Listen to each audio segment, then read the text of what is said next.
It's Levack and Goz. Happy the Ides of July. That's right. That's a very highbrow right there. The Ides of July. I hope you guys are having a great day. Goz, I don't know what it's like in Cuse, but it looks like an invasion movie here in Latham. Apparently, there's like fires somewhere or something, and the sky is a very eerie, dingy shade of poo poo. So, what's it like in Cuse? Is it just here? Are we being abducted, or is everybody going?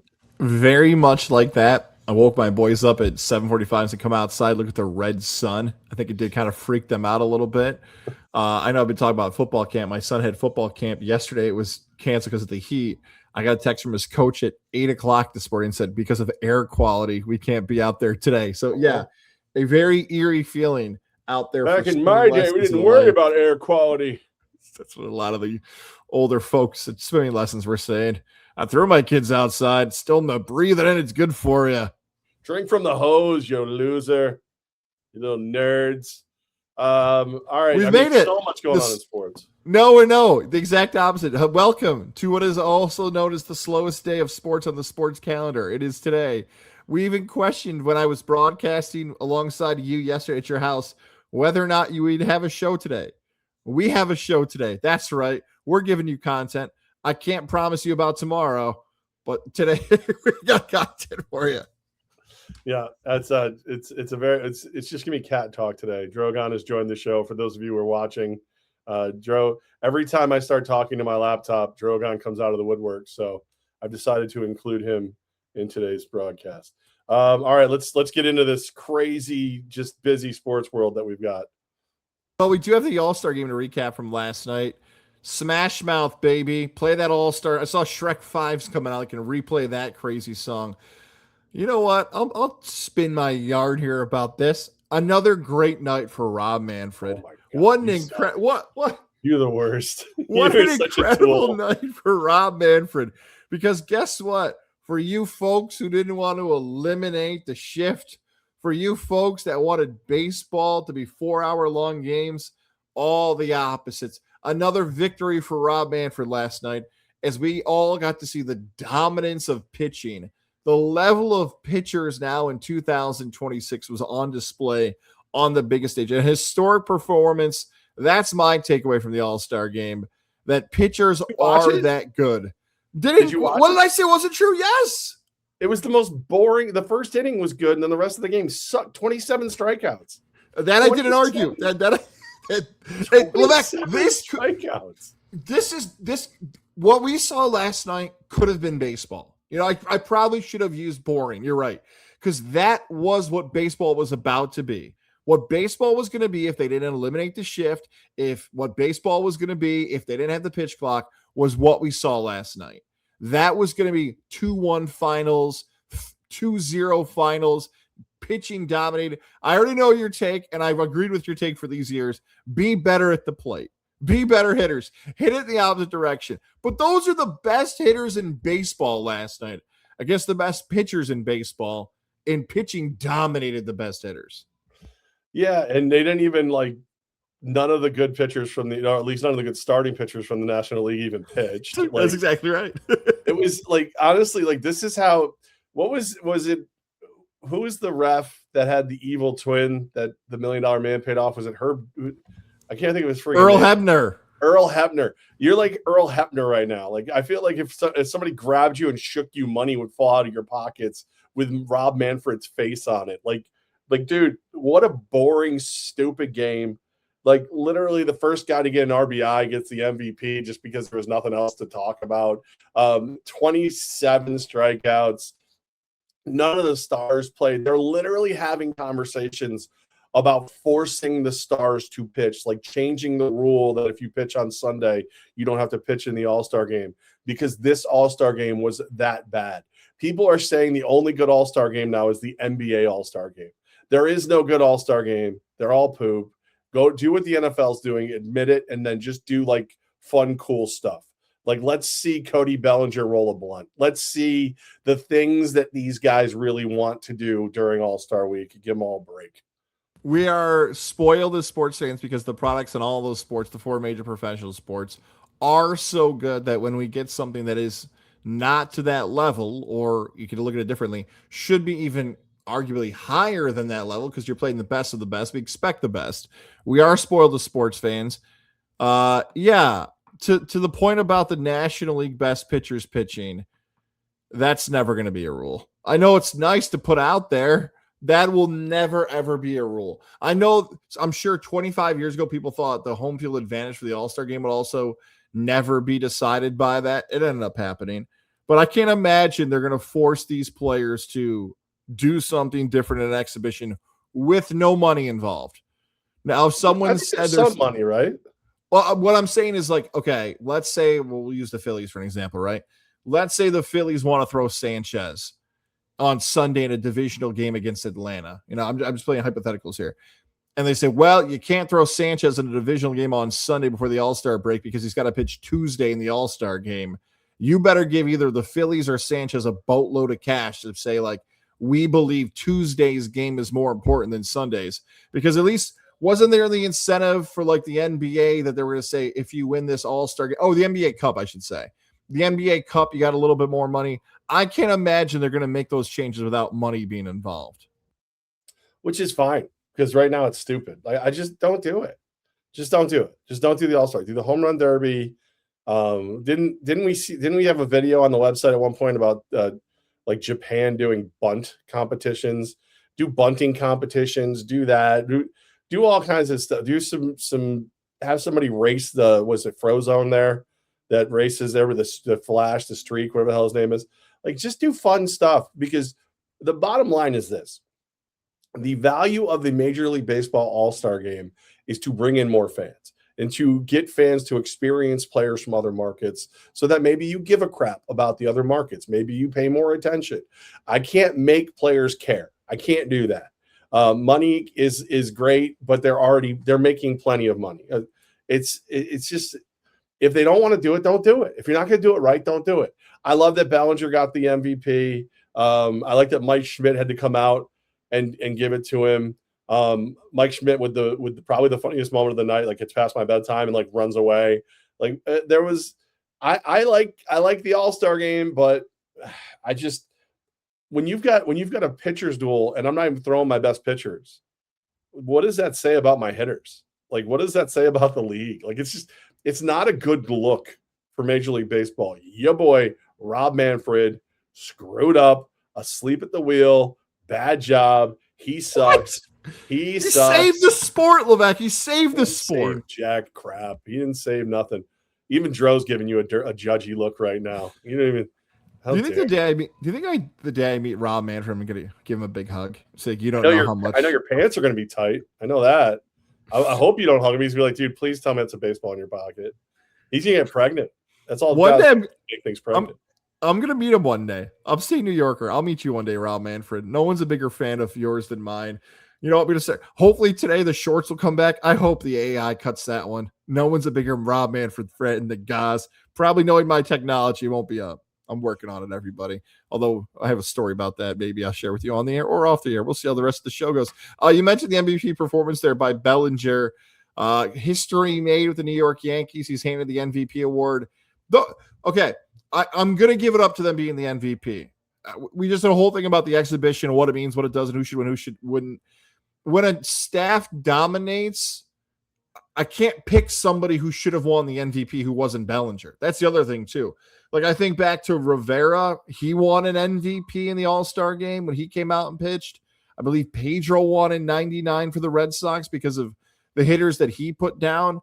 I do think Bellinger should have won the MVP. I got no pushback on that. As much as I'm kissing up to the pitchers, I think he was the right choice last night. Again, probably the most exciting moment of the game. You know, I mean, that's the problem. You know, well, and again, when you're in a pitcher's duel and your guy gets you some runs, you know, I mean, like that does change everything. That gives your pitchers a chance to be more aggressive. He was the MVP. It's just I'm trying to think how I want to put this. I don't have a problem with Bellinger getting the MVP. I have a problem with the 15 minutes of my life that I've dedicated to this All-Star game. It just, I'm ready for the second half of the season. None of the, you know who the MVP of last night was? big sloppy. David Ortiz. When he came out and said that he thought the Yankees were gonna be the team to beat in the second half of the season, and A-Rod and Jeter both fell out of their chairs. That was literally the most entertaining part of the evening. Like, that was it. Big sloppy. He's as close to an entertaining feature of the All-Star game as anything. That was it. Big sloppy for the win. I don't mind that staff on Fox. I don't. I think Fox's mentality is stuff like that. Fox wants to always. So mad at baseball. I took my hat off. That's how mad I am at baseball. Where's my college? Here, college football. That's what I'll wear. I know it's been years. The Jeter 5 o'clock shadow look is never easy. You see one guy look a certain way for 30 years. The Jeter look always throws me off a little bit. I get it's almost been probably 10 years since he's had some sort of facial hair like that. Yeah, that was a good move.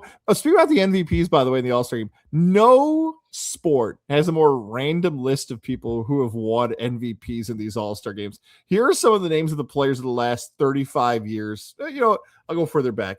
30, 40 years that have won an MVP in this game. Lamar Hoyt, Julio Franco, Terry Steinbach, Jeff Conine, Garrett Anderson, Michael Young, J.D. Drew, Brian McCann, Melky Cabrera, Eric Hosmer, Shane Bieber, Elias Diaz. Cody Bellinger might fall in that category. Look, some of those guys have had really nice moments. Say what you really think. Rob Manfred should be the MVP. That's what you really think. You're such a sellout. You're such a tool. Although that sounded like the setup to that is I didn't like the randomness of the MVP. I do like the randomness of the MVP. I do find that really cool that in basketball, in the past, they'd feed the home guy to win the MVP. In football, they're never going to give it to an offensive or defensive lineman or a tight end. Like, whoever's going to score the most touchdowns or the quarterback will win the MVP. I do like the randomness that every at bat in one game could result in somebody being named the most valuable player, and Bellinger got it. At times, I know this sounds wild, and maybe you don't feel the some moments just because of other stars on the team and kind of how his career progresses. It's easy to say he's underrated and underappreciated the day after he wins the All-Star Game MVP, but I really would have felt that way if we had that conversation a month ago, because he's not the biggest star on the Yankees, which is a wild thing to say again after an All-Star Game MVP. I mean, honestly, he probably is the guy who needs to be the guy. Like, Ben Rice is kind of the guy right now, but until Judge gets back, doesn't Bellinger have to be the guy? I feel like that, he's such a pothead though. It's hard. I feel like if the Yankees are really going to not turn it around, because they did finish they went into the All-Star break pretty well. Bellinger probably has to be the MVP until Judge gets back. Hopefully this is one of those things that just Rice and Bellinger are looking around going, dude, we just did that against their best. What do you want to do? Let's just go take over the AL. Let's just start slapping some foes around. I also wonder sometimes if it's Bellinger's personality. Hasn't he been accused in the past of looking high during interviews and his mindset? He's not given New York a lot of drama. He isn't. But he's a former MVP, a World Series champion, a multiple-time All-Star, a Gold Glove. His resume stacks up great. And on any other team who's not named Aaron Judge or Giancarlo Stanton or Garrett Cole or anybody else on this team that has had even more success, arguably, Bellinger would be a star player. So you know what? Good for him having his moment last night. Shout out to Bellinger. And hopefully he'll spark something for your Yankees going forward. Oh, he's going to spark something, all right.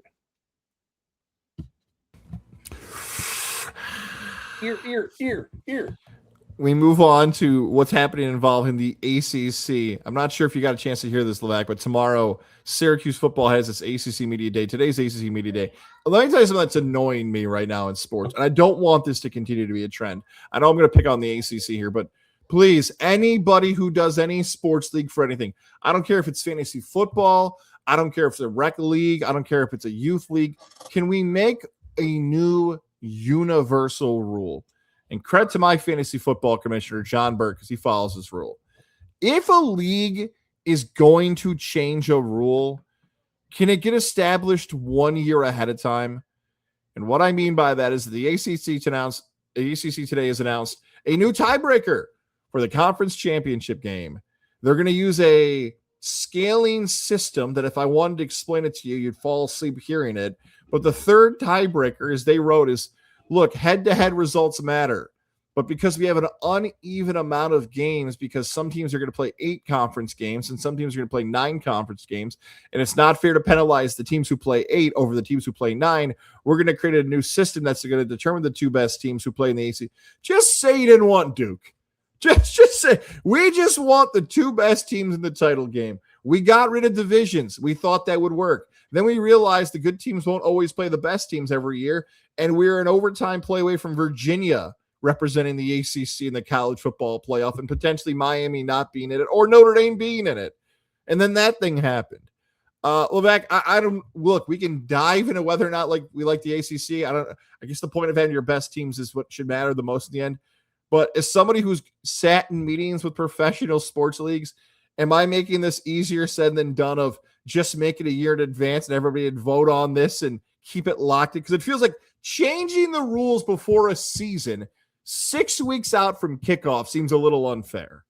Well, I don't necessarily mind the changing the rules, but it feels like something where they were having a conversation and someone just looked up and went, "Yeah, but what about this?" And they were like, "Crap!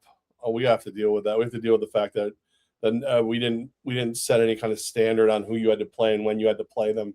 Crap! Like with my day-to-day AF1 life, there's things that come up that we've never had to deal with before. It's year 2 of the league. As much as we've got experience, a year 2 of a league, you're gonna have things come up that you've never dealt with before. This feels like something they're like, "Oh yeah, but what about this?" Dude, head-to-head should still be number one. And if there isn't a head-to-head, that's when you start working in these other details, these other things.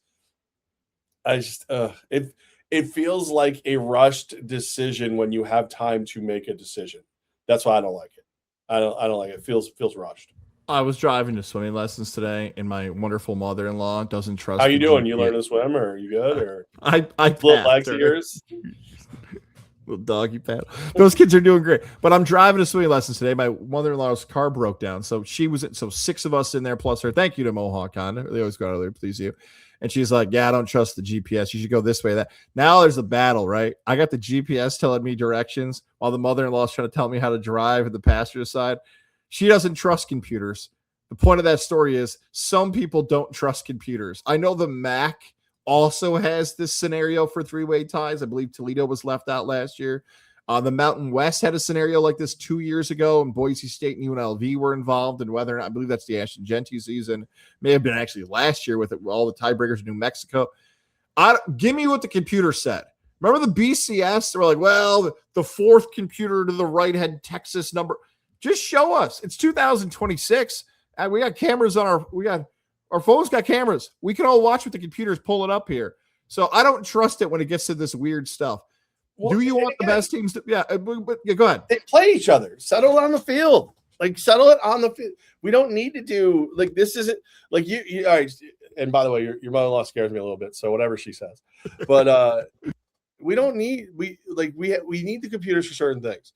There are times that I'll get in the truck and I'll put in my GPS. Like this morning, I had a meeting at a coffee shop that I've been to a gajillion times, and I still put it in my GPS. I'm like, what is wrong with you? Why are you the way you are? So I can understand not wanting to do everything in computers, but it's just keep it simple, stupid. This feels like they're trying too hard to justify mistakes they've already made or are making, and it's stupid. But it's the ACC. Everybody in the ACC sucks. How dare you? I also understand the irony here. I just came off me kissing Rob Manfred, and he also installed most of those shifts and rule changes, not with a year in advance warning to the league, and it did adjust some rosters, especially that first year. So I will concede that point. My boy Manfred didn't do that, but that's a huge thing when it comes to roster adjustments, right? Like if you're going to have a playoff format a certain way, your roster might be adjusted a certain way. If you're going to have an ACC schedule set up or your non-conference set up, you might want the heads up of what the tiebreaker is because you might adjust it to give your team a better opportunity. I know I feel a little old man yelling at, I guess that's a red cloud or a yellow cloud in upstate New York right now. just give me a year in advance. I would love for every sports rule to just be 1 year in advance. That's all. Yeah, I don't have a problem with that. I don't have a problem with that. We move on, believe it or not, to the ESPYS. You and I have not talked about the ESPYS in a very, very, very long time. We used to work for ESPN, and this would get a lot of hype leading up to this day. You'd have interviewed guests, you'd have voting, you'd have promos, you'd have everything else. We worked for Fox. I don't think we mentioned it since 2022-ish. Levack, tonight's the ESPYS. Do you care? Will you watch? Do you have any other thoughts over the last now different affiliates you've worked with on what this award show is? I mean, this is a major vanity project by the Four Letter Network, but it's a brilliant one, because if you become such a big sports coverage network that there's no sports, so you just create it. Like, listen, I respect and love to the Four Letter Network for it. Will I watch it? Not 1 minute. Not 1 minute. I know you love that Marcelo Hernandez dude, or whatever the hell his name is. That's right. So I'm sure you and the missus will at least watch the monologue. I don't know. I'll wait. You mentioned AI generated clips earlier. It'll all be all the funny and important stuff will be on YouTube by the time I go to bed tonight. So I have zero interest in the ESPYs. Zero. Just because of Marcelo Hernandez, you're right. This family might watch it. I tell this story every year about the ESPYs when we do mention it. I knew I was a sports fan when I could, Mom and Dad, the ESPYs are on tonight. I gotta watch them. Like that, but again, that's prime ESPN. You know, that's that early to mid '90s where it was an absolute king. And as a young sports fan, that is cool. When it's something you've never seen before, there is some novelty to it. And I'm sure that novelty is now worn off when it comes to this. That's it. Yeah, that's right. It's a nice thought. You're hyping up yourself. You made your own award show. It used to be in February. This is a way smarter idea to put it on this day. I also have little to no interest in this. Fart noise. Oh. We knew we were going to fly through today's show, and this is just what it is. Now I'm curious. There's no Flock University tonight. What are you doing tonight? Well, so Coach is out of the country, so we'll be back. I think we're gonna be at Scoops Ice Cream next Wednesday. Don't quote me 100% on that yet. I'm waiting for Richie Sesnet to get back to me. But I'm thinking that's where we'll be next week for it. Great sponsor of the show. A good friend, Adam, up at Morton's Steakhouse, invited me to bring my daughter up for an early birthday dinner. So taking my daughter to Morton's up in Saratoga, up at the Racino.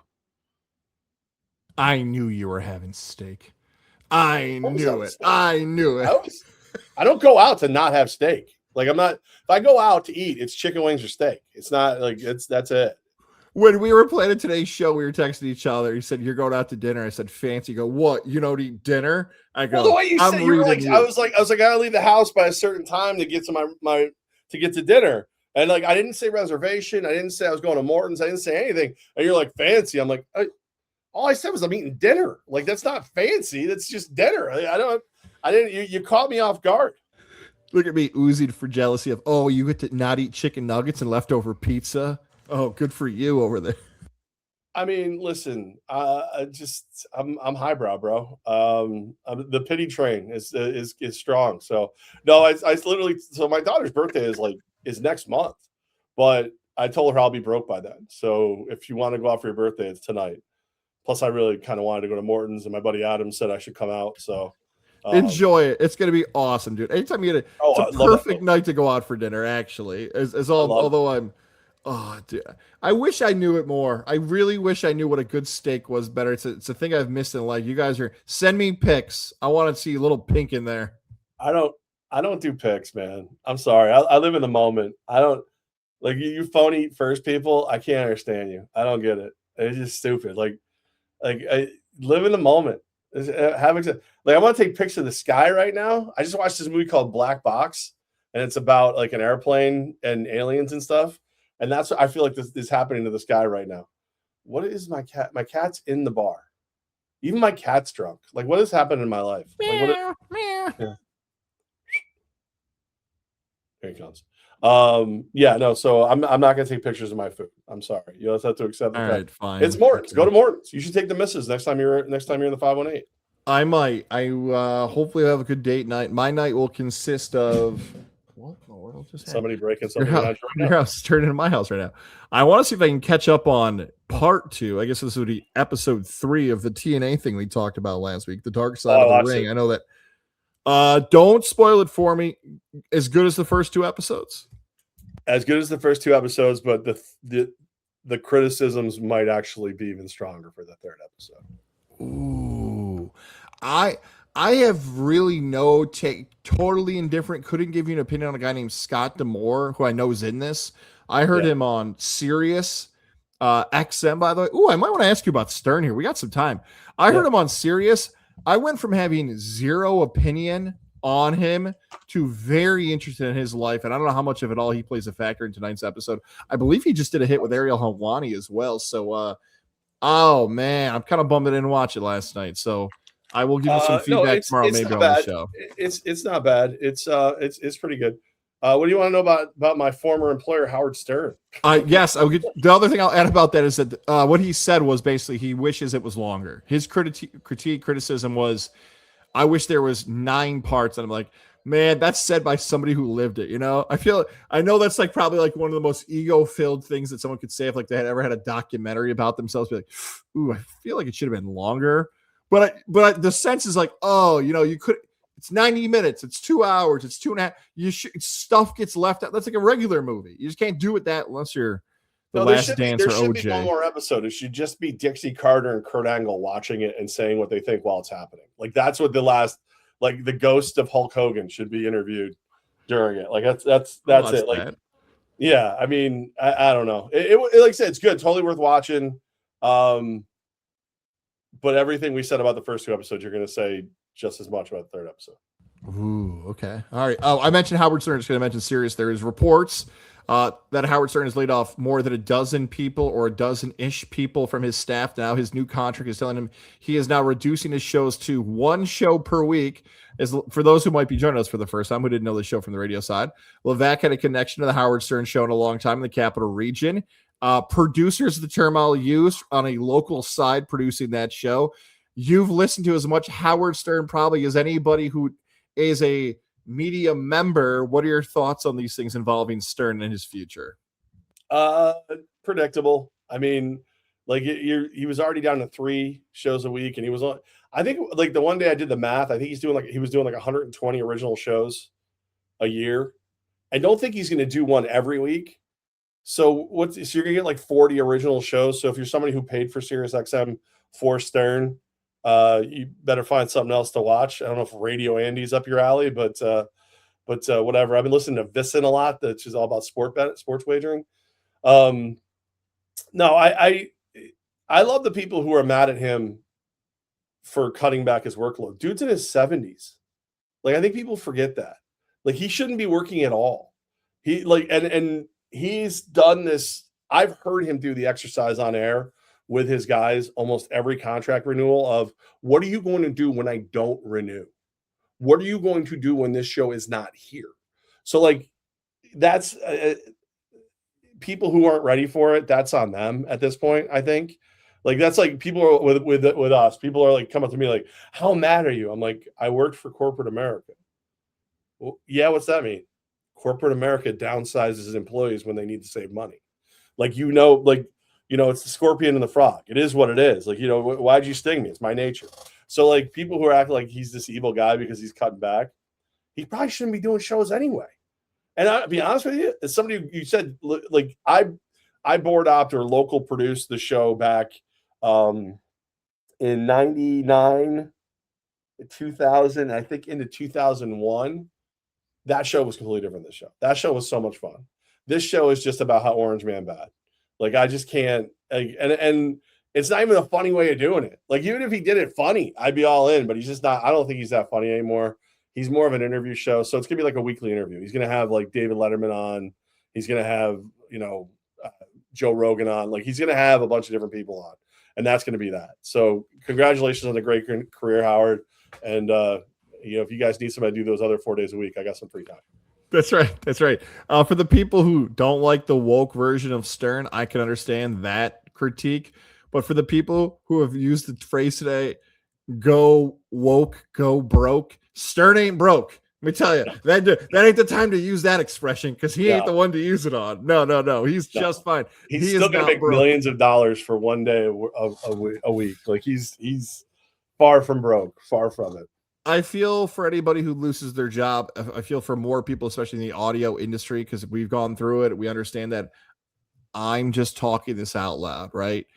You know how to edit, you know how to produce, you know how to cut. You've done it, you've gone through it, right? Mm-hmm. I know how to edit and cut and produce. The quality of what we do, I think sometimes we're both hard on ourselves. I think it's, if you asked 100 people in a room, probably 99 couldn't do it. But again, this is what we do for a living, right? We understand that.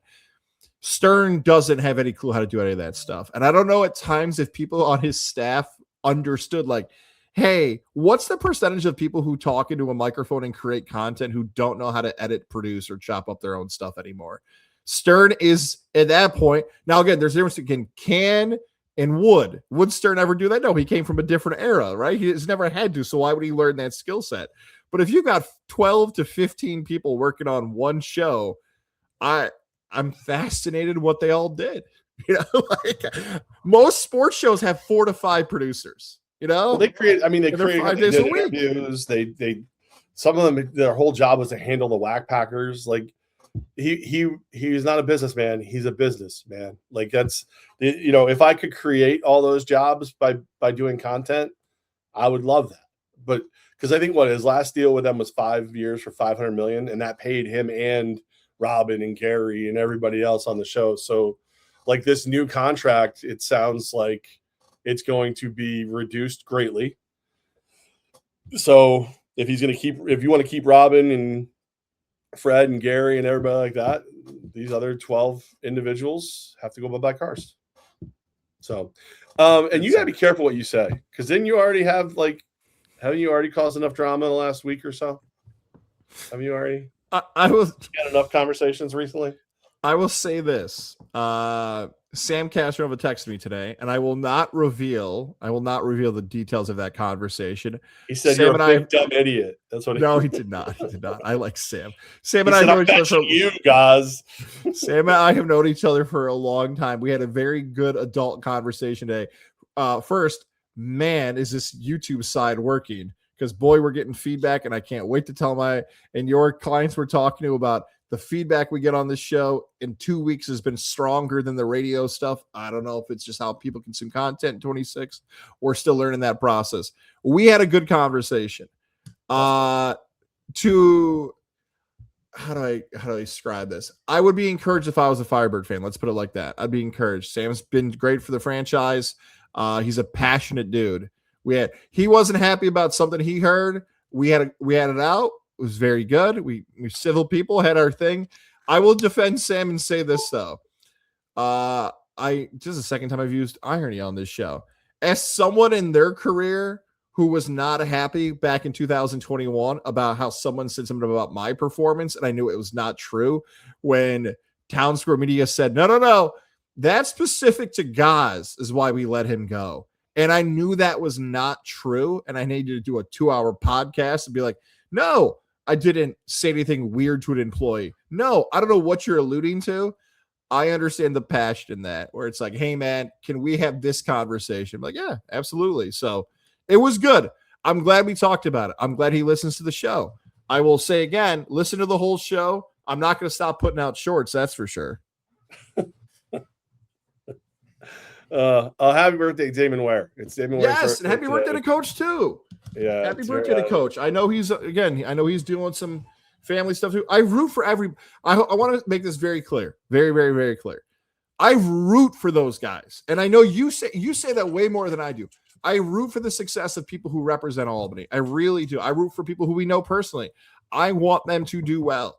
When you give opinions for a living, my gosh, you and I have talked about the Empire and the Firebirds for 8 years.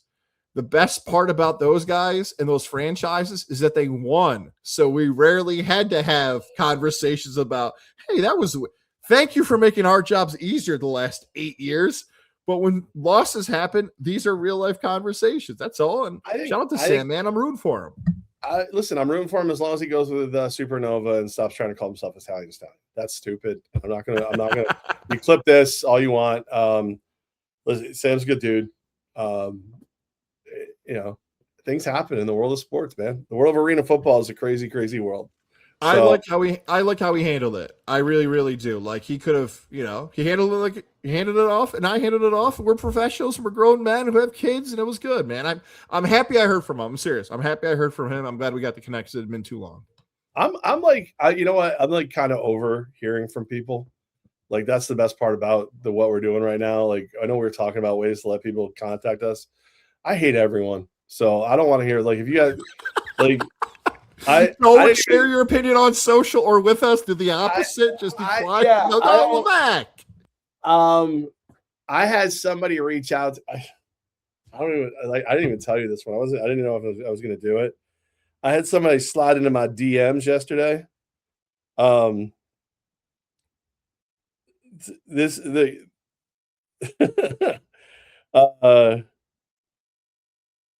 Basically.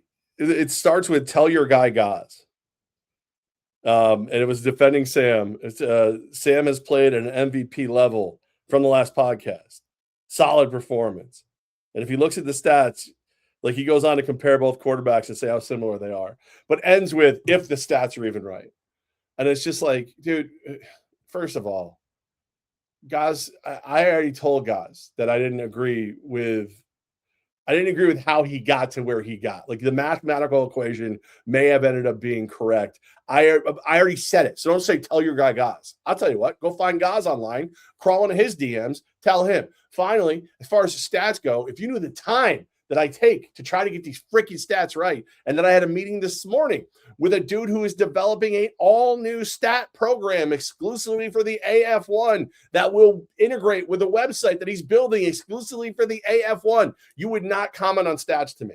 So that's what I'm saying. If you want to talk to me about other stuff, that's fine. Don't ever start a conversation with tell Goz. You tell Goz. And don't ever end a conversation crapping on my work. Because I was like, all right, I'm done talking to that person. I'm done talking to that. And I know they meant well. They probably didn't mean it, but you can't read tone. Okay. You can't read tone. Sorry. I am happy. Firebird fans, Capital Region sports fans, Albany fans, please keep reaching out because we used to call it the voice of the Capital Region sports fans. Sometimes the voice is louder than we realize. Reach out to him. Leave me alone.